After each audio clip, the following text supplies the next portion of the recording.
Britain के अंदर विशेष रूप से जो बहुत ज्यादा नफरत का भाव उत्पन्न हो रहा है वो इस्लाम मानने वालों के प्रति हो रहा है कि ये लोग यानी कि जो मुसलमान हैं, ये जो ब्रिटेन के अंदर घुस रहे हैं, ये केवल रहने ही नहीं आ रहे अपितु हमारी नस्लों को खत्म करके हम पर राज करने के लिए आ रहे हैं कि भविष्य में ब्रिटेन को पूरी तरह पलट दो और यहां पर रहने वालों की मेजॉरिटी संख्या जो है वो मुसलमानों की हो।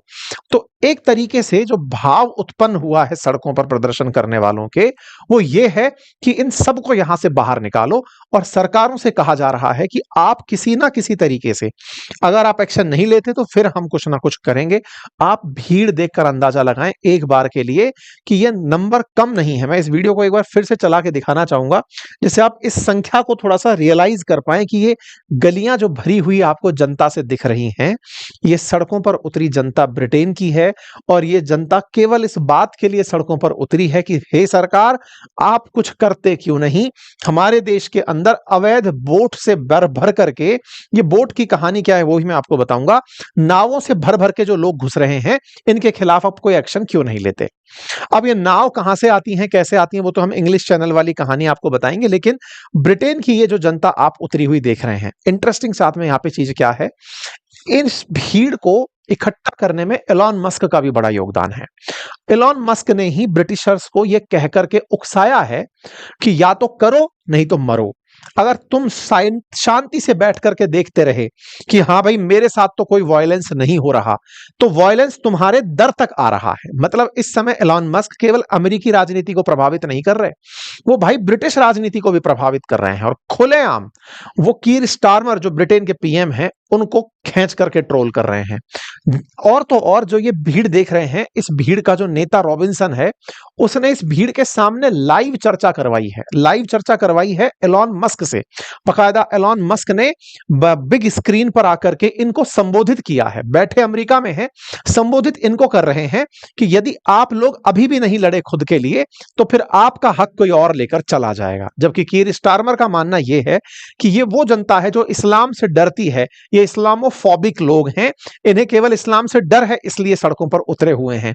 जबकि कीर स्टारमर खुद क्रिश्चियनिटी को मानने वाले व्यक्ति हैं, लेकिन वोट बैंक की राजनीति के चलते ये बड़ा ही इंटरेस्टिंग यहां हो रहा है, क्योंकि एलॉन मस्क का और रॉबिन्सन जिसने ये मीटिंग बुलवाई है, उनका मानना यह है कि इन्हें केवल वोट चाहिए थे उन लोगों के।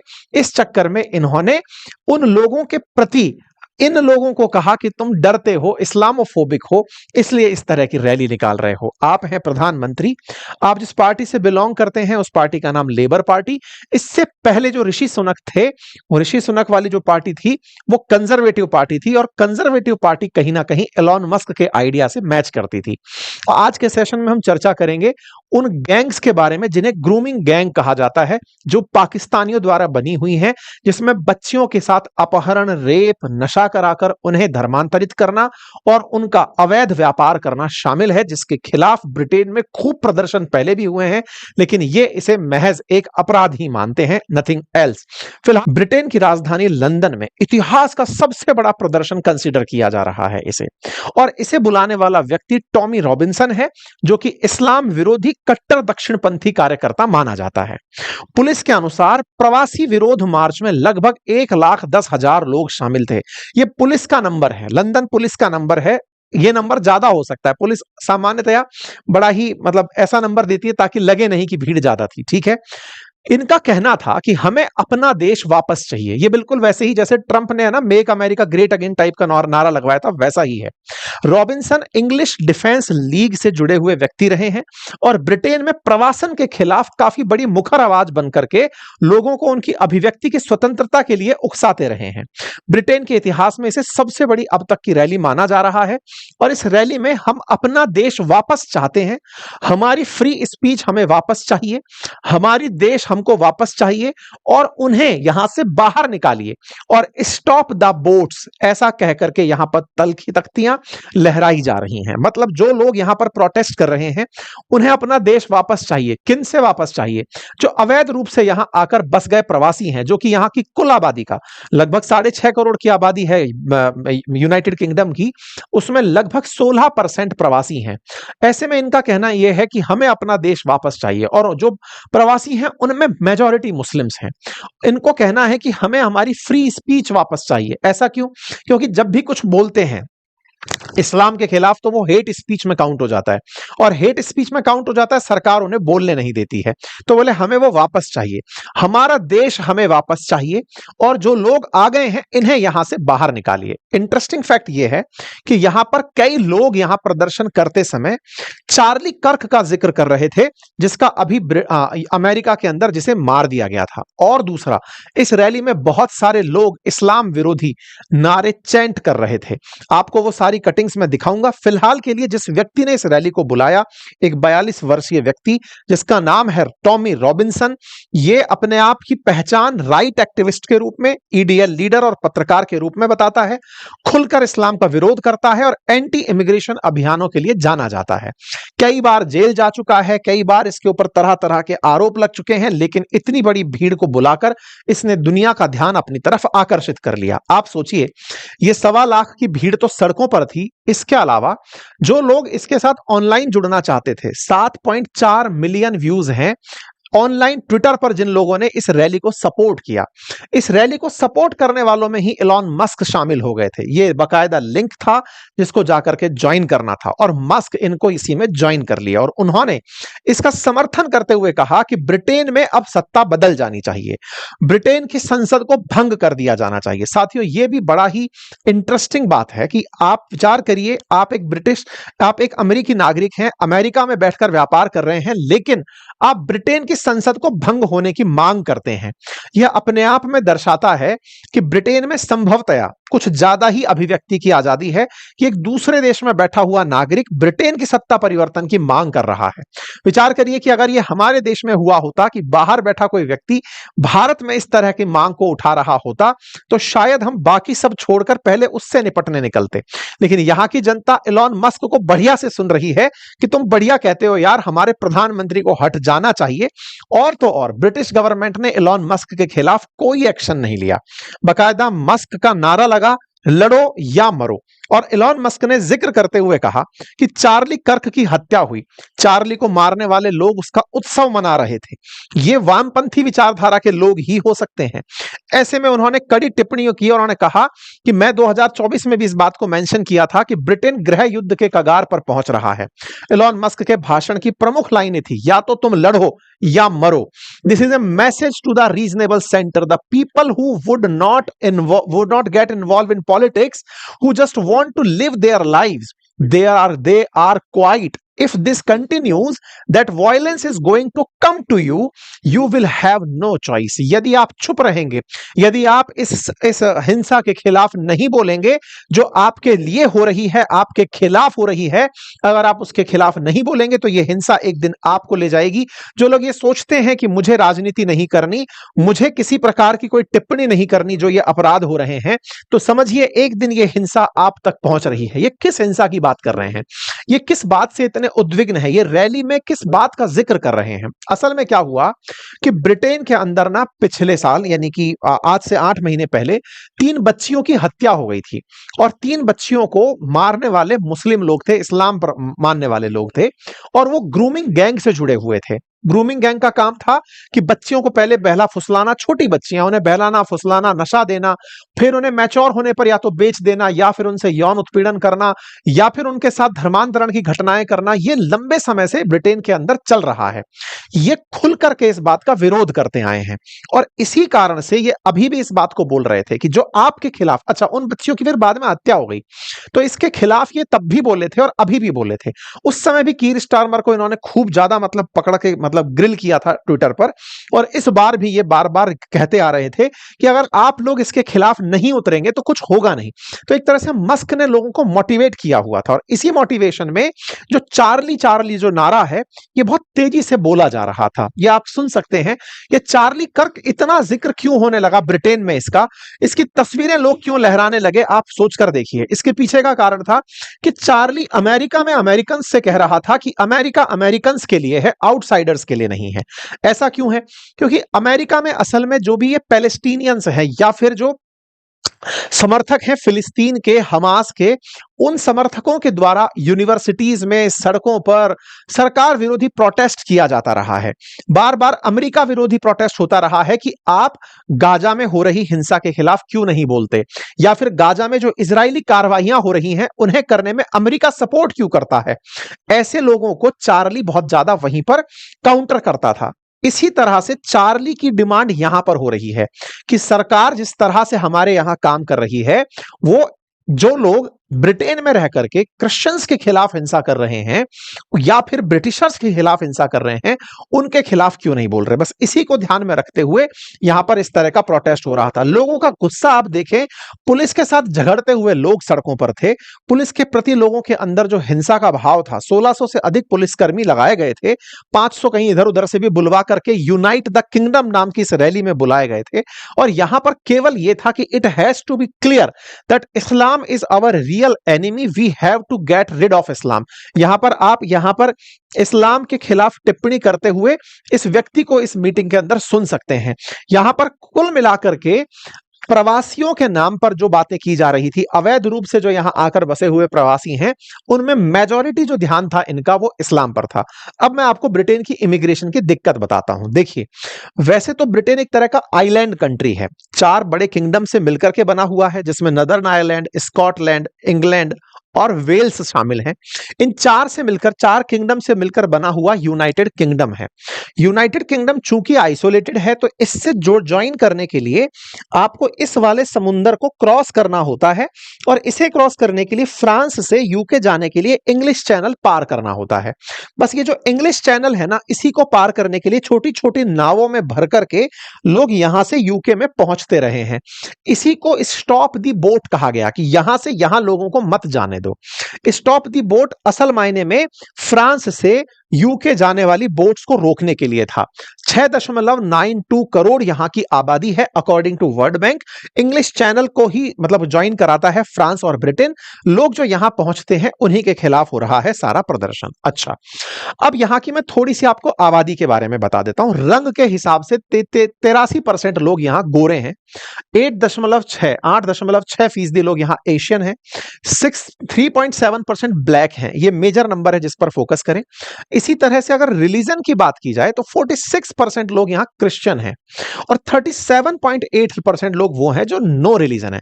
अच्छा, जब भी आप किसी यूरोप के देश का आंकड़ा उठाकर देखेंगे तो अक्सर ऐसे आंकड़े आपको मिल जाएंगे जिसमें लोग अपना धर्म नहीं बताते या ये कहते हैं कि हम कोई धर्म नहीं मानते, हम नास्तिक हैं। ये लोग वो हैं जिन्होंने कभी यूरोप के अंदर हुए धार्मिक आंदोलन देखे थे। असल में यूरोप के अंदर एक समय पर धर्म के नाम पर, धर्म मानने वालों के अंदर ही झगड़ा हुआ था, मतलब चर्च के खिलाफ बड़ा आंदोलन हुआ था।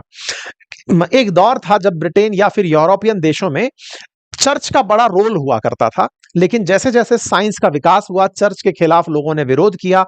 विरोध करने वाले प्रोटेस्टेंट्स कहलाए। प्रोटेस्टेंट्स ने कैथोलिक्स के खिलाफ खूब प्रदर्शन किया, लाखों लोग मारे गए। तो एक तरह से एक ऐसी आबादी बनी जो कि कहने लगी कि हम साइंस में बिलीव करते हैं, हम धर्म नहीं मानते, बताते नहीं हैं।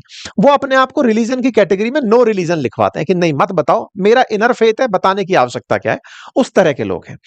जो थर्ड नंबर जो यहां का सबसे बड़ा है 2021 की पॉपुलेशन के हिसाब से, वो 6% इस्लाम का है और 1.6% यहां हिंदुइज्म का है। अब यहां पर ये जो 6% इस्लाम है ना, ये 2021 का आंकड़ा है। ये लगातार बहुत तेजी से बढ़ता जा रहा है। 2011 के मुकाबले 2021 में, 21 के बाद में फिर आप 31 में अगर देखें तो ये इस आंकड़े का जो प्रोजेक्शन है वो बहुत तेजी से ऊपर जा रहा है। अब ये जो लोग हैं यहां पर, इनके द्वारा पहले भी हिंसाएं हुई हैं और इस पर हमने पहले भी सेशन किया हुआ है अंकित इंस्पायर इंडिया पर। इस साल की शुरुआत में भी मैंने किया था जब बताया था कि पाकिस्तानी लोग ब्रिटेन में रेप कर रहे हैं। इस पर मस्क उस समय भी कीर स्टारमर के ऊपर खूब भड़के थे। इस बार ये जनवरी 6 का मैसेज है, आप देखें, Starmer was deeply complicit in the mass rape in exchange of 4 votes, that is what the inquiry would show. मतलब कीर स्टारमर ने क्या किया कि ये जो यहां पर प्रिजन फॉर स्टारमर करके एलॉन मस्क ने जो स्टैंड लिया था, मैंने आपको पहले भी बताया था कि ये 3 बच्चियां बच्चियां थी। असल में जनवरी 6 के दिन ब्रिटेन में ऐसी घटना घटी कि एल्सी, बेबी और एलाइज नाम की 3 बच्चियों को मुस्लिम के द्वारा नाइफ से मार दिया गया था। कीर स्टारमर ने कहा कि इनके मरने के पीछे का रीजन इस्लामोफोबिया है। आप लोग इस्लाम से डरते हैं इसलिए इनको मार दिया गया। अगर आप लोग इस्लाम के साथ रहना पसंद करते तो कोई नफरत नहीं होती, और नहीं होती तो इन्हें कोई नहीं मारता। इस पर एलॉन मस्क ने उस समय ट्वीट किया था, प्रिजन फॉर स्टारमर, की जेल होनी चाहिए स्टारमर को अगर वो ऐसा बोलता है इन बच्चियों की मौत पर। ये इस साल की शुरुआत के ट्वीट्स हैं जो मैं आपको दिखा रहा हूं कि एलॉन मस्क ने उस समय क्या स्टैंड लिया था। What an insane thing to say. The real reason is that it would show how Starmer repeatedly ignored the plea of a vast number of little girls and their parents in order to secure political support. कि अपने लिए राजनीतिक स्वार्थ चाहने के लिए, राजनीतिक रूप से समर्थन चाहने के लिए ये व्यक्ति उन बच्चों के और उन बच्चों के पेरेंट्स की मांग को इनका इग्नोर कर दे रहा है, जिनको दिक्कत हुई है, जिनको इस्लाम की नफरत का शिकार होना पड़ा है। इस बात पर एलॉन मस्क ने स्टारमर इज एविल नाम से खूब जबरदस्त तरीके से जनवरी में भी खूब ट्रोलिंग की थी।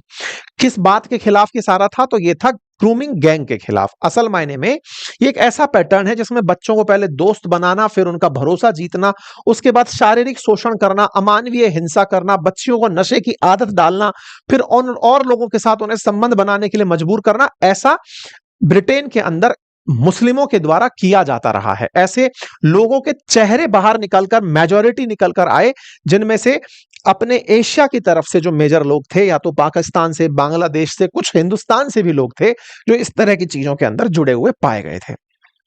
इस चीज में ऋषि सुनक ने, जब वो सत्ता में थे, काफी मतलब एक क्रिटिकल स्टैंड लिया था इस ग्रूमिंग गैंग के खिलाफ। ये खिलाफ खड़े होकर के जांच बिठा दिए थे, बकायदा एक एजेंसी बना दिए थे, स्पेशल ऑफिसर्स नियुक्त कर लिए थे कि अगर किसी को भी पता चलता है कि यहां पे ग्रूमिंग गैंग सक्रिय है, हमें बताओ, हम उसके खिलाफ एक्शन लेंगे। लेकिन असल मायने में कहते हैं कि ऋषि सुनक के हारने की भी वजह में यही शामिल था, क्योंकि वो जो जनता थी वो वोट बैंक वाली जनता थी, जिसको स्टारमर साध के चल रहे थे। हर जगह ये मतलब संख्या जो बढ़ती चली जाती है, तो फिर ये वोट बैंक की राजनीति का बड़ा रोल प्ले करती है। तो ग्रूमिंग गैंग के लिए टास्क फोर्स का जो गठन हुआ था, उस टास्क फोर्स के खिलाफ, मतलब टास्क फोर्स यूके के अंदर जब हुआ था, उस समय ये सारे आंकड़े निकल करके बाहर आए थे। लेकिन लेबर पार्टी ने इस ग्रूमिंग गैंग का कंसेप्ट ही इग्नोर कर दिया, बोले ऐसा कुछ भी नहीं है। बस, तो कोई बात नहीं साहब, ऐसा नहीं है। लोगों को लग गया कि कीर स्टारमर जो है वो फेवर करते हैं उन लोगों को जो इस तरह से टैग कर दिए गए हैं कि ये अवैध रूप से आए हैं, ये प्रवासी हैं, ये मुसलमान हैं। तो बोले स्टारमर हितैषी आदमी हैं अपने, इनके शासन में हमें वहां चलना चाहिए।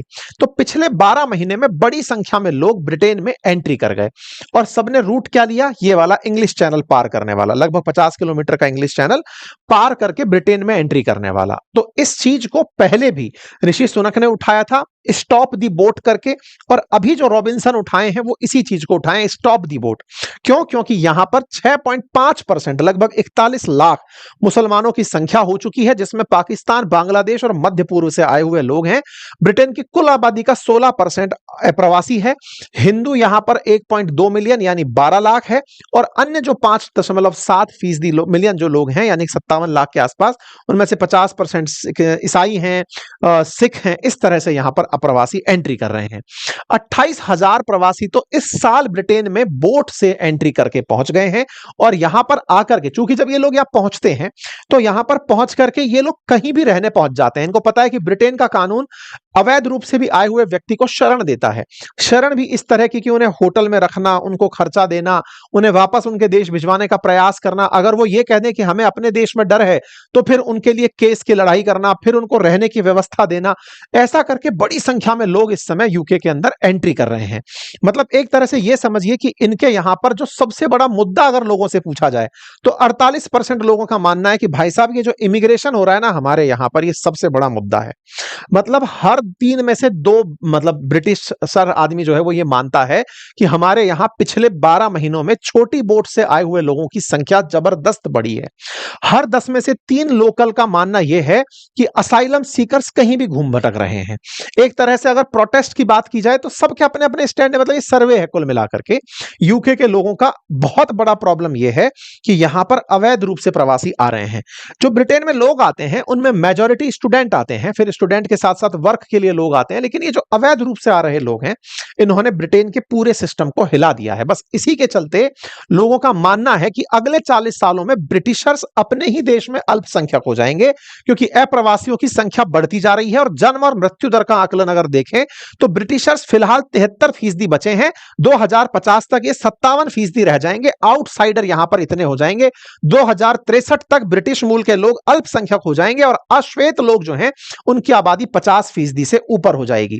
यूके के अंदर अगर मुस्लिमों के आंकड़े की बात की जाए तो 2001 में जहां इनकी आबादी 16 लाख थी, 2011 में 28 लाख पहुंची और 2021 में 40 लाख मुसलमानों की संख्या यूके के अंदर हो चुकी है। इवन 41 लाख का नंबर है जो इतना तेजी से बढ़ रहा है। इनकी कुल आबादी का 6% पॉपुलेशन में जो रोल है वो इस समय मुसलमानों का हो चुका है, जिनमें से मेजर नंबर इंग्लैंड में रहता है। इंटरेस्टिंग बातें कही जा रही हैं कि बहुत से क्षेत्र ऐसे हैं ब्रिटेन के अंदर जो ऑलरेडी माइनॉरिटी में जा चुके हैं। ऑलरेडी ऐसी स्थिति बन चुकी है कि यूके की पॉपुलेशन के अंदर जहां पर इस्लाम की संख्या बहुत तेजी से बढ़ रही है, लंदन में सबसे ज्यादा 15% मुस्लिम जनसंख्या रह रही है। इसीलिए आपने देखा भी होगा कि लंदन के जो मेयर हैं वो पाकिस्तानी मूल से आते हैं। आप अगर उन्हें ऑब्जर्व करें तो ये पाएंगे कि इन्होंने जहां पहुंचे वहां पर बहुत सी जगह पर अपनी पॉपुलेशन से धाक बिठा ली। ब्रिटेन में मुस्लिम आबादी महज 6 से 7% है, 25 सालों में 12% हो जाएगी और सदी के अंत में ब्रिटेन में मुस्लिम जनसंख्या 19 से 20 मतलब इस दशक के अंत में 19 से 20% पहुंच जाएगी। ब्रिटेन का हर 5वां नागरिक मुस्लिम होगा। ऐसे में अल्पसंख्यक होते हुए जो श्वेत हैं इनका ही डर था, जिसके चलते ये प्रदर्शन यहां पर हुए। और ये प्रदर्शन ही थे जिन प्रदर्शनों ने कुल मिलाकर के ब्रिटिशर्स को ये सोचने पर मजबूर कर दिया कि देखिए क्या चल रहा है। अब इस पर कीर स्टारमर का क्या मानना है? उनका मानना है कि हम प्रोटेस्ट का तो विरोध कतई नहीं करते, लेकिन किसी ने अगर पुलिस के खिलाफ किसी तरह का प्रदर्शन किया तो उसके खिलाफ हम सख्त कार्रवाई करेंगे। इनका कुल मिलाकर मतलब यह कि पीसफुल प्रोटेस्ट का हम समर्थन करते हैं, पुलिस के खिलाफ जो लोग हैं उनके खिलाफ हम रहेंगे। हम नेशन के अंदर बिल्डिंग टॉलरेंस को ज्यादा प्रमोट करते हैं, हम डाइवर्सिटी को और म्यूचुअल रेस्पेक्ट को प्रमोट करते हैं। कुल मिलाकर के ये वैसी ही बातें कर रहे थे जिसके चलते इनको जनता ने चुना था। ठीक है साहब, यही हाल अब कनाडा में भी देखने को मिल रहा है। यानी कि जहां मैं ब्रिटेन पर खत्म कर रहा हूं, अब कनाडा के अंदर भी कनाडा फर्स्ट की रैली शुरू हो चुकी है। कुल मिलाकर डोनाल्ड ट्रंप ने दुनिया को जो ये रूट दिखाया, डोनाल्ड ट्रंप ने जहां दुनिया को यह बताया कि मेक अमेरिका ग्रेट अगेन किया जा सकता है अमेरिकन को बात करके, अब यही लहर चलते चलते पहुंच गई है ब्रिटेन में, कनाडा में। देखना होगा कि इस तरह के ग्लोबलाइजेशन के टाइम पर यह स्टैंड जो ट्रंप ने लिया, ये कितने देश सरवाइव कर पाते हैं। क्या इसकी वजह से सांप्रदायिक दंगे भड़केंगे, क्या हिंसा भड़केगी, क्या ग्लोबलाइजेशन के दौर में इस तरह की जो मांग है वो इन देशों के लिए वाकई में सही रहेगी, अन्यथा नहीं। बाकी आप लोग इस विषय पर क्या सोचते हैं, अपनी राय जरूर कमेंट बॉक्स में रखें। चैनल पर नए हैं तो सब्सक्राइब कर लें। और हां, अगर आप चाहें तो हमारा एप्लीकेशन अपनी पाठशाला, जहां पर हमारे कोर्सेज उपलब्ध हैं, आप उन्हें एक्सेस कर सकते हैं। आपका समय शुभ हो। बहुत बहुत धन्यवाद।